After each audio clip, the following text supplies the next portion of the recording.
The AIDS pandemic is one of the most serious crises the world has ever faced. Since the beginning of the epidemic, more than 60 million people have contracted HIV, and nearly 30 million have died of HIV-related causes. Both my mother and father died of AIDS when I was really young. I also had to watch my brother die of AIDS. It was slow, painful, and awful. He was the one that took really, really good care of me after both my parents died. And I really miss him.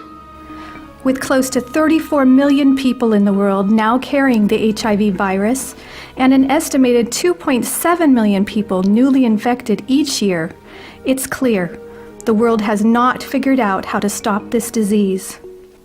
So why, despite the billions of dollars being poured into AIDS prevention, have infection rates not significantly decreased? Dr. Edward Green, while director of the AIDS Prevention Research Project at Harvard, set out to answer this question, and the international community did not like what he found. If sexual behavior is changed in the direction of more monogamy and fidelity and more abstinence, it greatly brings down infection rates. In Dr. Green's book, Broken Promises, How the AIDS Establishment Has Betrayed the Developing World, he says the research shows that the sexual rights approach to AIDS prevention, championed by the UN and Western donor countries, may actually be increasing the rate of infections, not bringing them down. And if he is right, millions have died unnecessarily.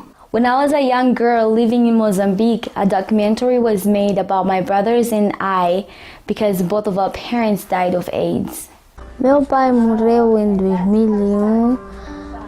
Passando algum tempo, 2002, morreu minha mãe. Nós ficamos órfãos dos pais. Não tinha nem mãe nem pai. Ficamos sozinhos.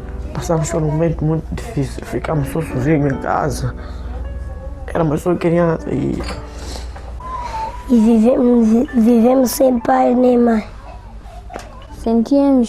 Ficávamos muito tristes, ficávamos humilhados, né? Por ver outros com mãe, nós sem pai, epa. É tristeza para nós, né? Many of the people who got involved in AIDS prevention initially in the U.S. were gay men themselves or were working in that community, and it almost sort of grew out of the gay rights movement. Most Africans have conservative attitudes towards sex.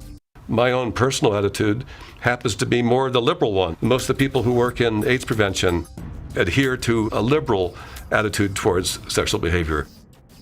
When we're talking about vulnerable populations, we're talking about, among others, gay men, injecting drug users, and MSM. Dr. Jonathan Mann, an American physician, is widely credited with organizing the United Nations worldwide fight against AIDS. He placed the struggle to end discrimination against men who have sex with men into the very foundation of global AIDS policies at the United Nations. The historic significance of Jonathan is emphasis that we have to embed the response to AIDS in a human rights approach and not in a classic quarantine type of approach. He really set the tone for the years to come. President Obama issued a directive to all U.S. government agencies that engage in international activities to make advancing LGBT rights a top priority. We have done more in the 2.5 years that I've been in here than the previous 43 presidents to uphold that principle. The Obama administration defends the human rights of LGBT people as part of our comprehensive human rights policy and as a priority of our foreign policy. For us, family stands at the heart of everything we do. We live for the family. Gay rights are human rights, and human rights are gay rights. We do not want any discrimination against anybody under any condition, whether sexual or otherwise. But we have to state clearly and forcefully that this concept stands against everything we stand for in Africa. And because we have rights, governments are bound to protect them. The issue of sexual orientation in the United Nations human rights system has not yet mustered consensus. All the previous attempts to integrate sexual orientation into existing universally recognized human rights have not been successful. Recently, there was an announcement both by David Cameron and by President Obama that, you know, they are willing to cut off aid to countries who do not recognize LGBT rights. No, we want to object to that as just being manipulation. Downright manipulation to get us to accept something, a lifestyle which is proven to be scientifically unhealthy, a lifestyle which is contrary to the religion and cultures of most of our people. We take great objection to this type of manipulation, and we wonder if the American people are aware of what is happening.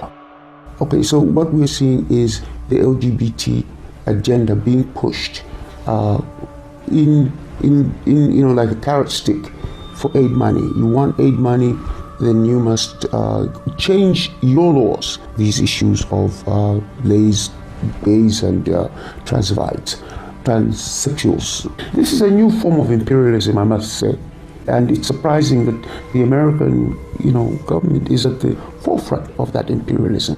What is amazing is that these countries that are harassing us, smaller countries, in these countries, the rate of HIV/AIDS among the homosexual groups there, typified as MSMs, that rate is increasing, and not only so, it is said to be out of control. This is recorded in the scientific journals. The U.S. Center for Disease Control openly admits that although men having sex with men represent only 2% of the U.S. population, they account for approximately 60% of all new HIV infections and are 44 times more likely to be infected with HIV. And finally, they admit that men who have sex with men are, quote, the only risk group in which new HIV infections have been increasing steadily since the early 1990s. Why then would they want us to accept this type of lifestyle as being a healthy and wholesome lifestyle? One has to seriously question the intentions of President Obama and the other presidents across the world. People are saying because we have criminalized the LGBT activities, we do not have good governance. What is governance? In the United States, the states that allow same-sex marriages, and the other states that don't allow same-sex marriages. That's democracy. People have chosen. The people in those particular states have determined, and the majority have spoken. It's deception. There's no human rights based on behavior.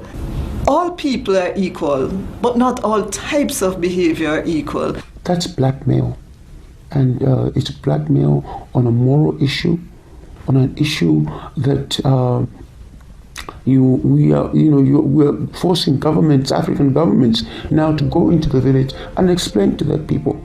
You're getting money to build that borehole.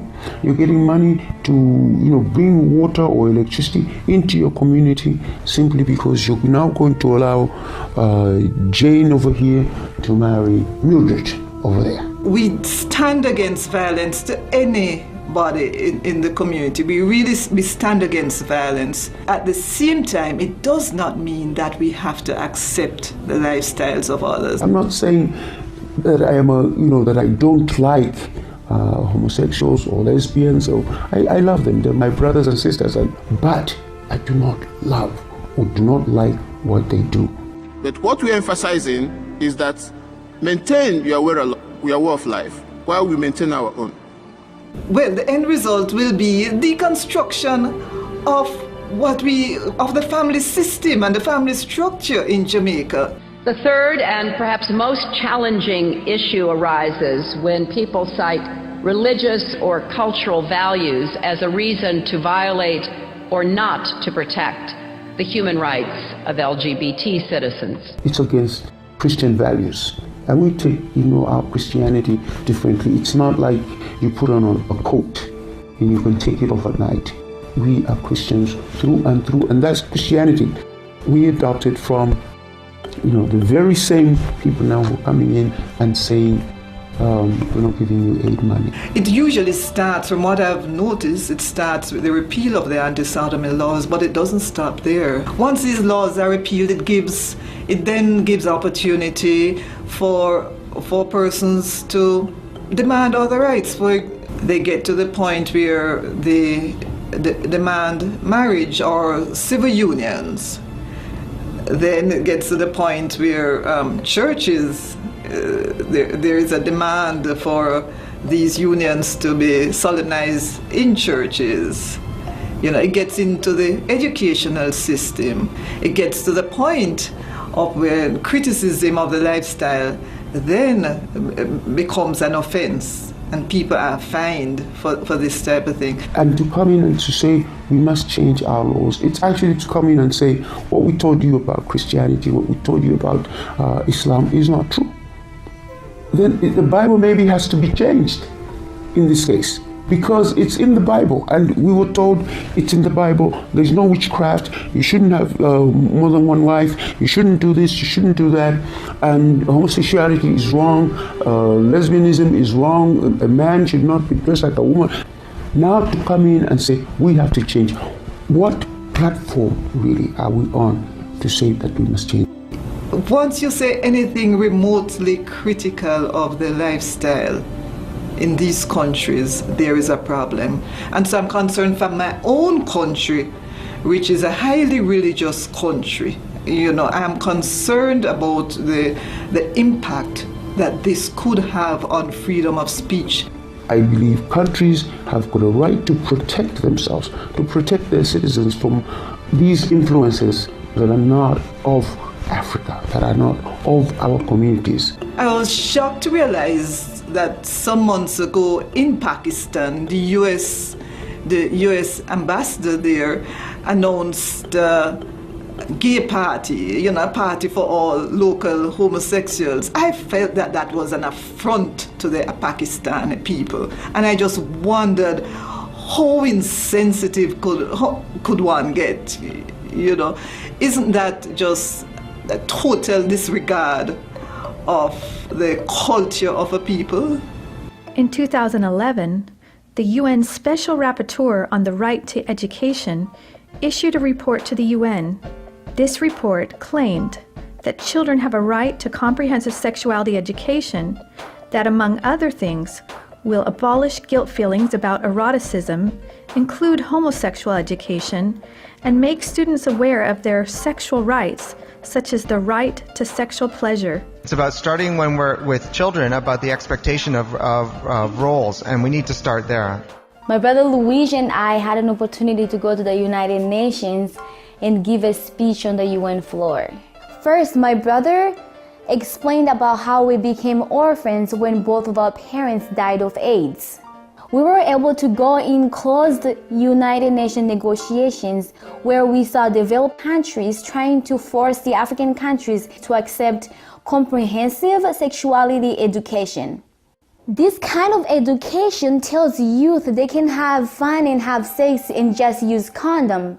This kind of message was a death sentence to not only both of my parents but also my brother Rogerio. I went to the United Nations with my brother and sister. It was called the high-level meetings on AIDS. So much talking when all they had to say was, don't have sex outside of marriage. That would save hours and hours and hours of work.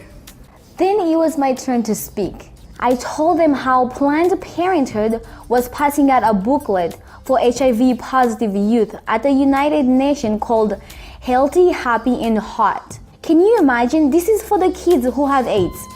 The booklet says its purpose, and I quote, to support your sexual pleasure. It tells youth they can have sex in different ways.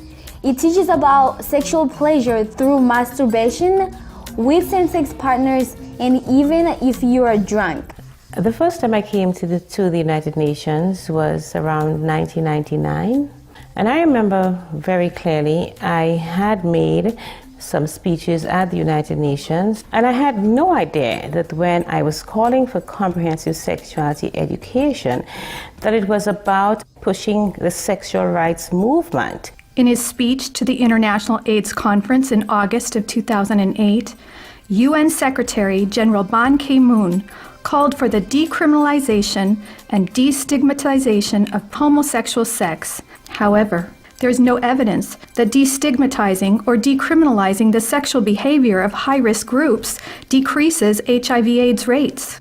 My brother Luis was also invited to speak at the UN about AIDS orphan, but then he found out that the African group was being pressured to endorse a document pushed by UNAIDS called Guidelines on HIV/AIDS and Human Rights. Do you know what the guidelines say we have to do to stop AIDS? They say you have to legalize same-sex marriage and graphic sexuality education for kids and legalize prostitution. My brother showed the delegates what the guidelines really say, and they removed it this time. But the rich countries keep pushing to endorse this in other documents. UNAIDS published and circulated an email which was false and malicious about me because they felt that they needed to have in the document language relating to men who have sex with men and sex workers. As a result of the pressure that UNAIDS put to bear in this email, CARICOM's negotiating position was changed, and I was advised that my contract would not be renewed. They actually said that for us to combat HIV and AIDS, we needed to legalize prostitution, legalize homosexuality. It is an affront to the principles of the UN Charter. A UN agency should not be allowed to overstep its bounds in such a manner. We are so arrogant, we Western technical experts. So here's this great model in Uganda. The Western experts show up, they know what's best affecting gay men and drug users, and they go to Africa, maybe with no experience in Africa, and tell them what to do, and they don't listen, and they don't notice what's going on around them. Because there is a great divide between the developed countries and the developing nations. Many of us are still not even food secure, you know? We can barely feed ourselves. The poverty rate is sky high. You tell me how funding to educate people on men having sex with men, you know, or the lesbian agenda is going to be beneficial to my people. It's not. Uganda has received international acclaim for its fight against HIV/AIDS, and the fact that this came from the highest political level through our president, His Excellency Yoweri Museveni. Our approach is gradual. Abstinence, be faithful to each other, but if you can't, use the condom. We had to fight to defeat AIDS, or it would defeat us. My husband believes in our culture so much, and our culture really used to always promote abstinence from premarital sex. Uganda is our family, and we had to spread that message to everybody. It is ABC. When Uganda launched their ABC program, they had no way of knowing that they were no longer fighting HIV only, but also the ideology behind Western AIDS prevention. Uganda is now very concerned that its success is being eroded by criticism leveled against it, that it's not laying enough emphasis on the use of condoms and should actually reduce its message on abstinence and being faithful to one's partner. It could be said that the small African country of Botswana represents one ideology in the AIDS policy struggle, and that Uganda represents the other. In 1990, Botswana had a prevalence rate of only 3%. In 1992, it rose to 10%, and in 2011, it reached an alarming 24%, the highest in the world next to Swaziland. In 2015, More infants are expected to die of AIDS in Botswana than are born in Boston and Philadelphia combined. Let's compare Botswana and Uganda. In 1990, Uganda had one of the highest HIV infection rates in the world, with a rate of 15%. Then, in 2006, Uganda's infection rate took a dramatic drop to only 5%, one of the largest reductions of new infections ever recorded. The way it worked in Uganda was probably just about right. You had President Museveni going around from town to town with a bullhorn, literally telling people, you've got to change your behavior or you're all going to die. And if you're really going to do something stupid anyway, at least use a condom. That's probably about the right message in a place like Uganda or South Africa or Botswana, where a large proportion of the potential partners you're going to run across are HIV infected. That is the truth, and that is what you ought to be telling people. Infection rates are going up in the U.S. They're going down in Kenya. They seem to be going down in Ethiopia now. They went down in a major way in Uganda. They went down and stayed very low in Senegal, and yet we're going to these countries and telling them how to prevent AIDS. People say we have poverty and we have women not having choices in their lives, and then there's this huge disconnect, and therefore we have to go with condoms. What sense does that make? These women who have no choices and no power, do they think they're going to get their husbands to use condoms with them regularly?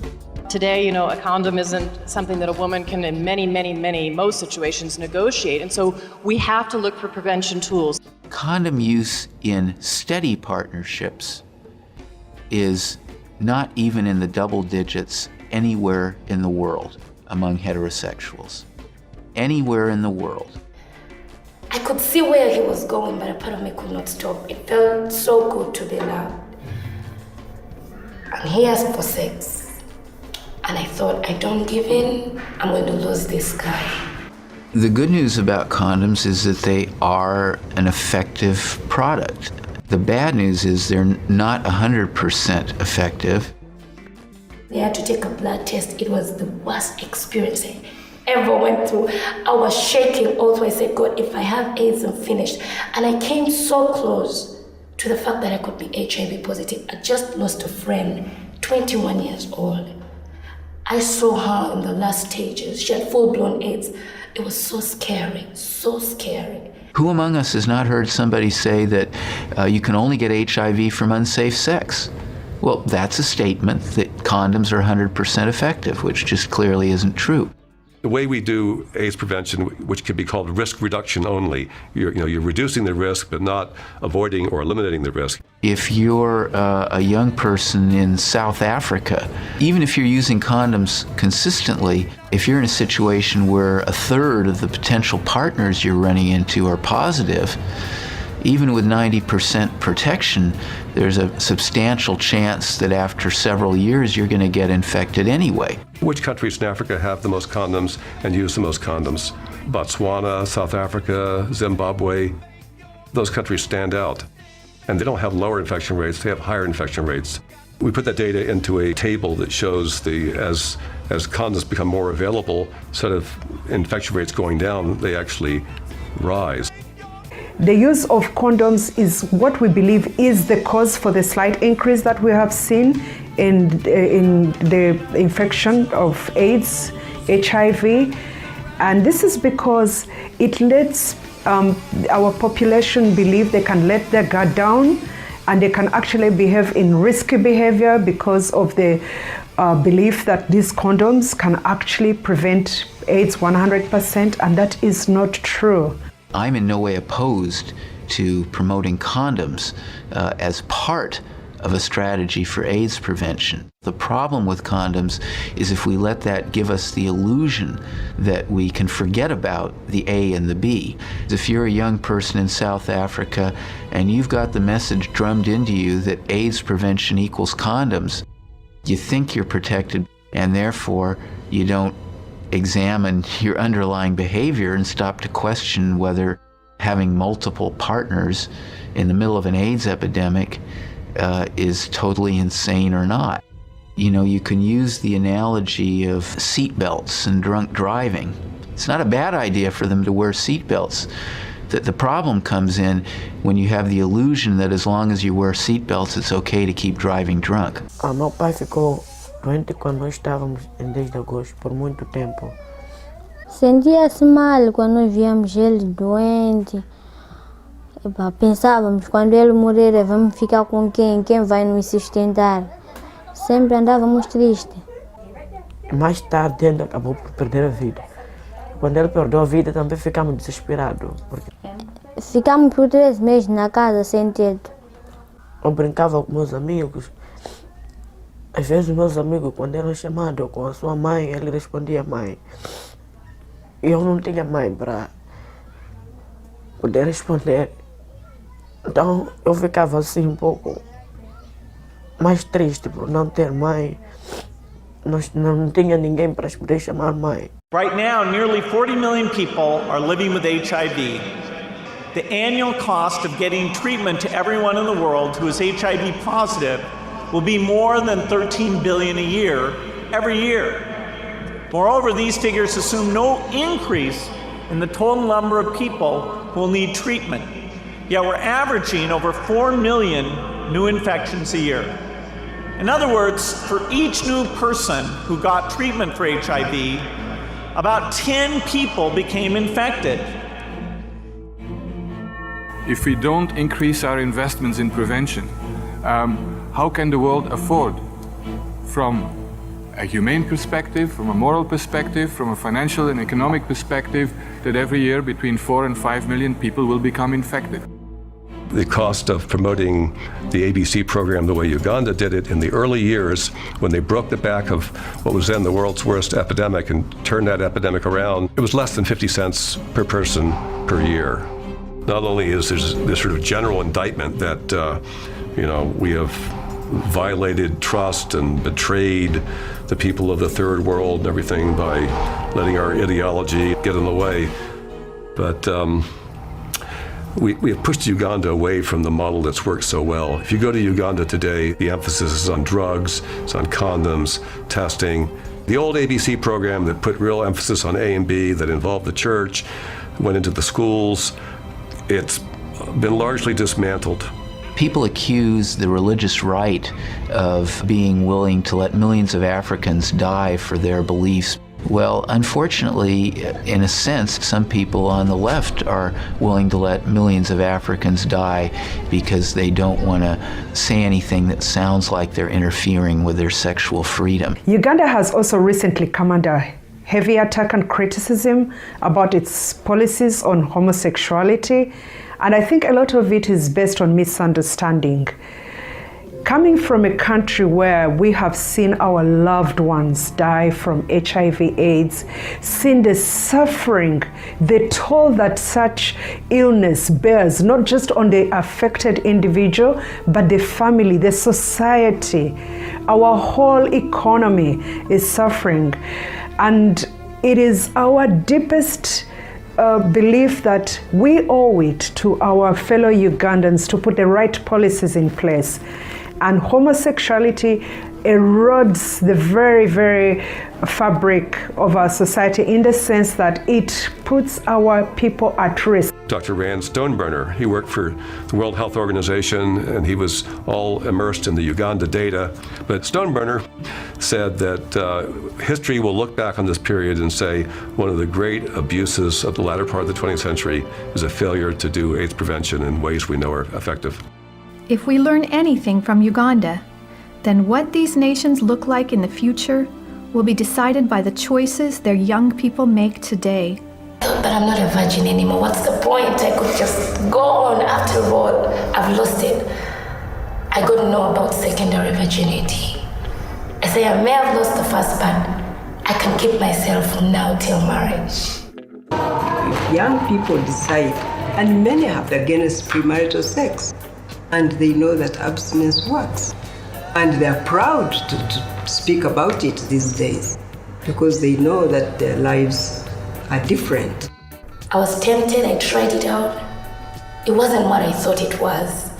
I wanted more and more to get what I thought I wanted. But I realized the greatest sex comes when someone really loves you. And if someone loves you, then they want to be committed to you. And that is only in marriage. I am definitely not going to have sex outside of marriage. Because first of all, I don't want to die early, and I don't want my wife to die early either. She's probably going to be really pretty, and she's going to be the mother of my kids. Not everyone is having sex, I realized. That's the thing, that everyone is doing it, but that's not true. And I'm not everyone, and you're not everyone. We could stand out of the crowd. I would tell the rich governments to stop pushing sex in Africa. And I would tell the African governments to not listen to them and to stand strong, because no amount of money is worth it. It's a voice that whispers my name. It's a kiss without any shame. Something beautiful, yeah, yeah. Like a song that stirs in my head. Singing love will take us where. Something beautiful. Please act now and go to standforfamily.org and sign the petition to stop cultural imperialism. Let's unite with people across the world and stop the abuses exposed in this film.